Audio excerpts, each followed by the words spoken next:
चोर सास भोली भाली निशा की सास रमैला एक तेज शातिर औरत थी।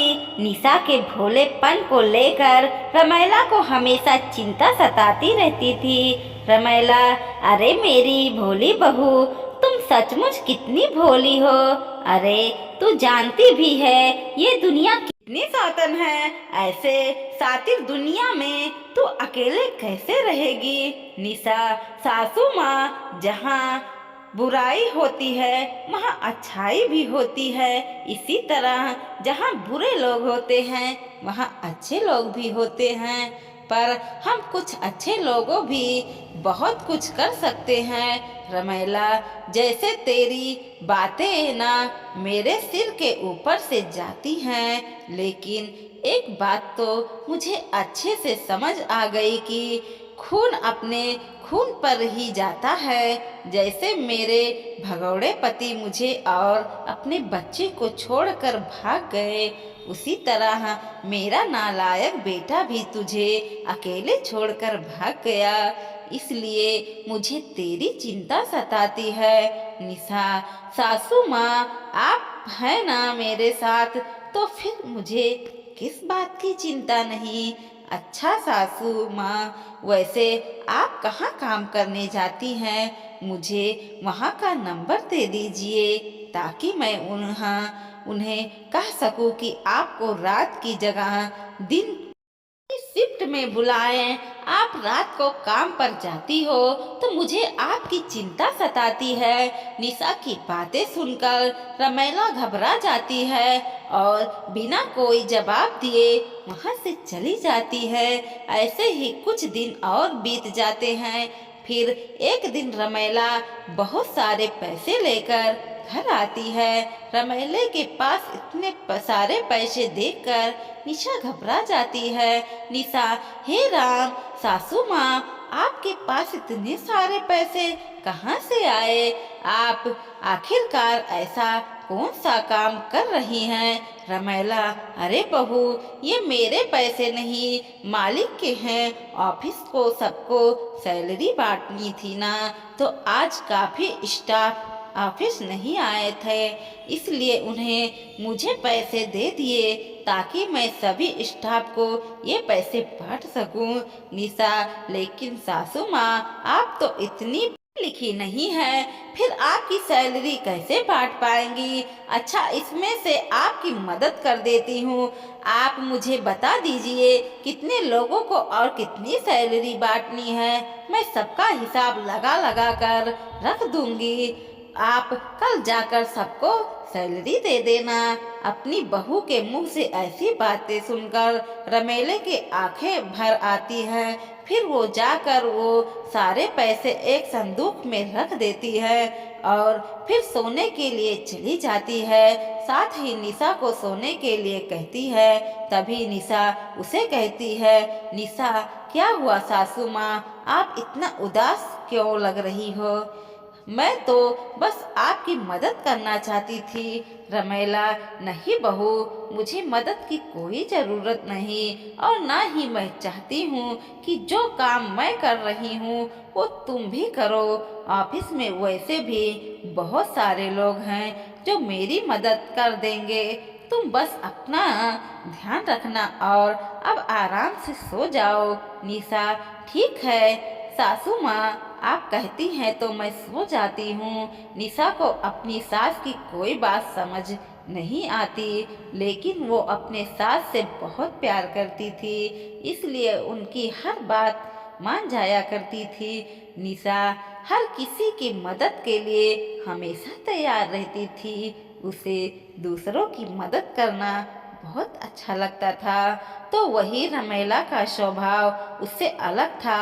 वो गरीब और मासूम लोगों की किडनियां चुराकर बेचा करती थी। एक रात रमैला, डॉक्टर साहब, इस आदमी की पथरी है और इसके पास 2 किडनियां हैं, आप इसकी एक किडनी निकाल कर मुझे दे देना। आपके काम में आज रात को ही पूरा कर दूंगा। डॉक्टर, तुम्हें देने का क्या फायदा, इतना रिस्की काम है, मैं करता हूँ और तुमको ही तो सही से मोल भाव भी करना नहीं पता। रमेला, भूलो मत कि मैं अकेली हूँ और मैं ही कितनी काम करती हूँ। अगर मेरे साथ चालाकी करने की कोशिश की तो अपना मुंह खोल दूंगी। डॉक्टर, अच्छा ठीक है, धमकी जाकर किसी और को देना, लेकिन एक बात का ध्यान रखना, इस बार डील जरा अच्छा करना, लास्ट टाइम की तरह कम में मत करना। रमेला, अच्छा ठीक है डॉक्टर साहब, मैं समझ गई। रमेला जिस हॉस्पिटल में साफ सफाई का काम करती थी, उस हॉस्पिटल के डॉक्टर लोगों की किडनियां निकाल लिया करते थे और रमेला उन्हें बेचने का काम किया करती थी।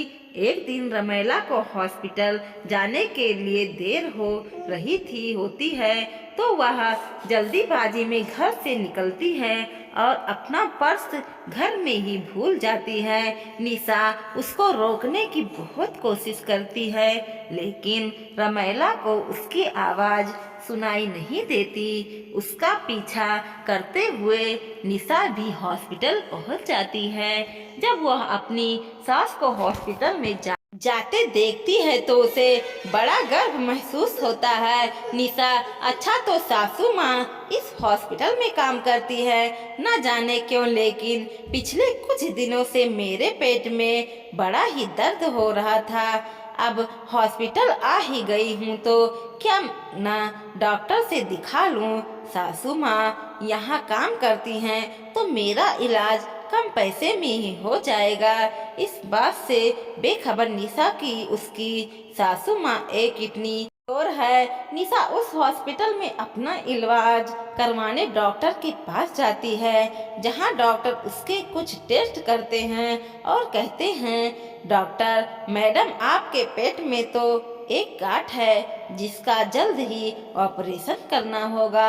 अगर आपने कभी ऑपरेशन नहीं करवाया तो इससे आपकी जान को खतरा हो सकता है। निशा, क्या इस वक्त ऑपरेशन?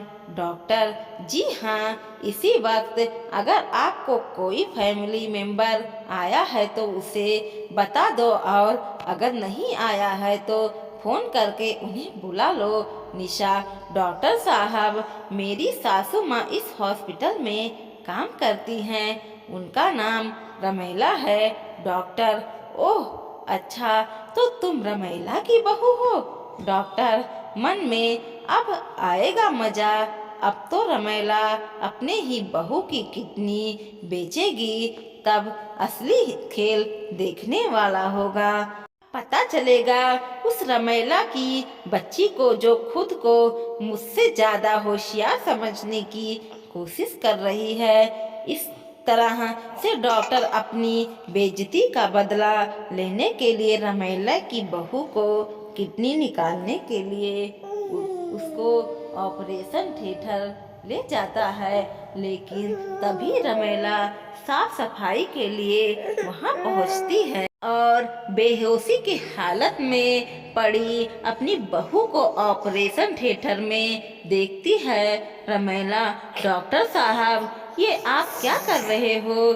ये बहू है और मैं अपनी बहू की किडनी चोरी नहीं हो सकती और न ही उसे बेच सकती हूँ। डॉक्टर, बहू होगी तेरी, मेरी तो ये पेशेंट है, इसलिए इसके साथ भी वही होगा जो बाकी उस पेशेंट के साथ होता है। रमेला, अगर तूने मेरी बहू को हाथ भी लगाया ना तो तेरा सारा काला चिट्ठा खोल कर रख दूंगी। डॉक्टर, नर्स, बाहर निकलो, इसे यहाँ से, ये हमारे काम में दखल दे रही है। नर्स रमेला को ऑपरेशन थिएटर से बाहर कर देते हैं।